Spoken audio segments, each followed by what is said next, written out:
Hey everyone, and welcome. So, today we're diving into the subject of trauma, but probably not in the way you're used to thinking about it. We're going to look at it through the eyes of psychoanalysis, which asks this really fundamental question. What if the trauma isn't the thing that happens to you, but what happens inside you long after the fact? Let's get into it. And that question, it really changes everything. See, the psychoanalytic journey into trauma moves the spotlight away from that initial, big, loud event and shines it right onto the quiet, lasting echo it leaves behind in the mind. It's a huge difference, and, it completely reframes how we even begin to think about healing. Okay, so this is where things get tricky for psychoanalysis. Usually it's all about our inner world, right? Our thoughts, our feelings, but trauma is this brute force from the outside world. So the big puzzle becomes, how does that external blow, that intrusion, get processed and translated into the internal world of the psyche? And maybe more importantly, what meaning does it end up having? To really get our heads around this, we've got to go back to the beginning, or at least the psychoanalytic beginning. And that means, of course, we have to start with Sigmund Freud. His early ideas really set the stage for everything that came after, introducing a concept that's absolutely key to seeing trauma as an echo. That concept is this fantastic German word, Nachträglichkeit. You can translate it as afterwardness. And the core idea here from Freud is that memory isn't like a static video recording. Nope. He believed our memories are constantly being reprinted or even completely rewritten based on new things we experience. This, right here, is where the whole idea of an echo really starts. So how does this actually play out? Let's walk through it.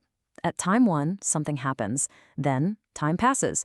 At time 3, something new happens, a totally separate experience that suddenly makes you see that first event in a new way. And it's only then, at time 4, during what Freud called retranscription, that the original memory actually becomes traumatic.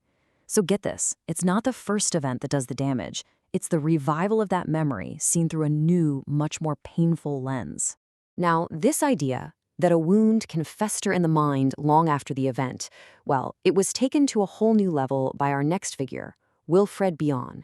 And for Bion, this wasn't some abstract theory cooked up in a quiet office. His ideas were forged in the absolute hellscape of the trenches in World War I. Just listen to this quote from the man himself. "I would not go near the Amiens railroad for fear I should meet my ghost. I died there." He's saying a part of him literally died on that road. You can just feel how this wasn't some academic exercise for him. This was a lived, haunting reality that he had to carry with him for the rest of his life. So let's go there, to that moment. It's August 8th, 1918, Battle of Amiens. Bion is just 20 years old, a young tank commander, and he's hunkered down in a shell crater. Pressed up against him in the chaos is a young runner named Sweeting.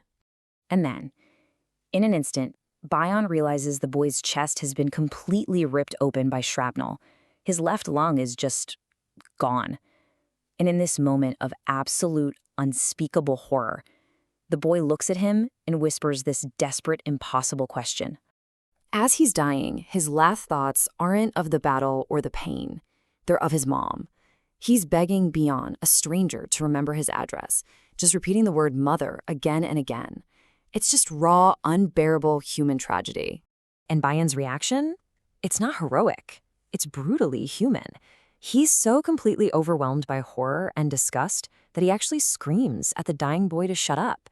He just can't contain the boy's terror and his own at the same time. And his body immediately reacts. He starts vomiting, over and over, like he's trying to physically expel the horror he's just witnessed. This experience, this is what Bion later tried to capture with his concept of O. O stands for the absolute, gut-wrenching reality of trauma. It's an experience so real, so raw, that it exists completely beyond words or symbols.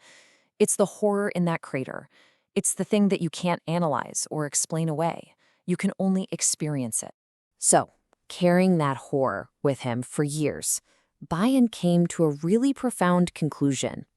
He started to believe that the deepest wound of trauma isn't just the emotional pain, it's a direct, all-out assault on our very ability to think and to make sense of our world. Here is Bion's great insight. He said that beyond love and hate, one of our most fundamental drives as humans is the desire to know, to understand, to connect things. And what trauma does, he said, is it wages war on that very drive. It launches what he called attacks on linking. It literally tries to destroy the connections between our thoughts, which makes finding any meaning totally impossible. And when you think about it through that lens, all the classic symptoms of trauma suddenly make so much sense. They're not just random problems, they are the direct result of those links being shattered. Flashbacks? Those are isolated fragments of memory, totally unlinked from the flow of time. That feeling that the past is never really past, it's because it hasn't been connected to the present. The very fabric of the self has been torn apart.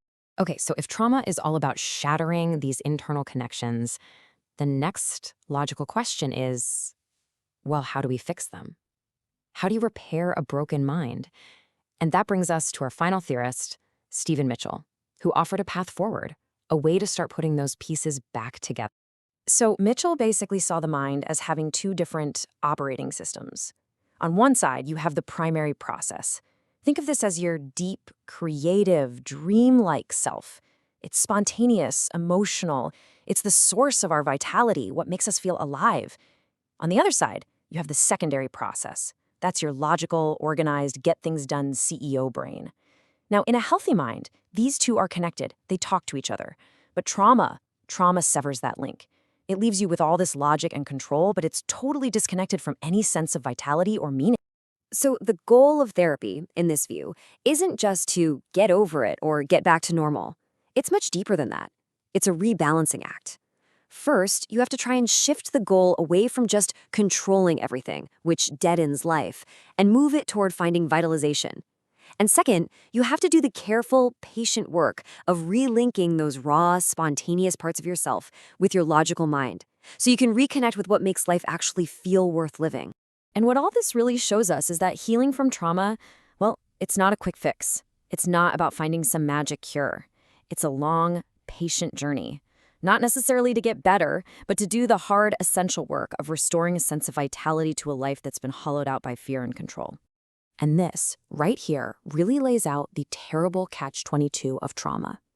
That constant self-monitoring, that hypervigilance, it's a defense mechanism that literally keeps a person from falling apart.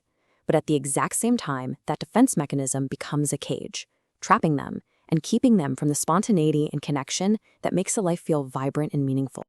So, by shifting the goal from cure to vitality, this whole way of thinking kind of opens up a question for all of us, doesn't it? It pushes us to look not just at major traumas, but at all the connections in our lives, in our own minds, and to ask ourselves a really powerful question. What links in our own lives might need a little mending?